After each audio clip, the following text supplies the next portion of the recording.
मित्रांनो, मी आहे माझ्या गावी आणि आमच्या गावाला माझ्या घराला लागून ही एक टेकडी आहे आणि हे इकडे समोर जे खाली तुम्हाला दिसतं आहे का माहिती नाही मला, पण हे जो खालचा जो परिसर, जी शेती वगैरे दिसते, हे गोंडेसखल गाव आहे आणि ह्या डोंगरावर मी उभा आहे. इकडनं तुम्हाला सह्याद्रीच्या रांगा, आता पावसाळा असल्याकारणाने, ढग असल्याकारणाने, धुकं असल्याकारणाने विजिबल नाही आहे, पण सह्याद्रीच्या रांगा वगैरे संपूर्ण इथून दिसतात आणि हा असा मनमोहक जो निसर्ग आहे, तो बघितल्यावर आपल्या मनावरचा ताण हा अगदी निघून जातो.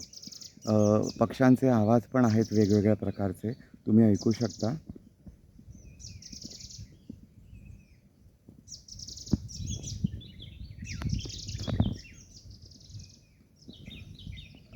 मला माहिती नाही तुम्हाला ऐकायला येतं आहे की नाही, पण हा प्रकारचा हा निसर्ग, अशा प्रकारचं हे सौंदर्य आपल्या कोकणामध्ये आहे आणि मला तुम्हा सगळ्यांना आवर्जून असं सांगावं असं वाटतं, की तुम्ही कोकणातल्या कुठल्याही गावातील असाल, तुम्ही आपल्या गावाशी संबंध तोडू नका.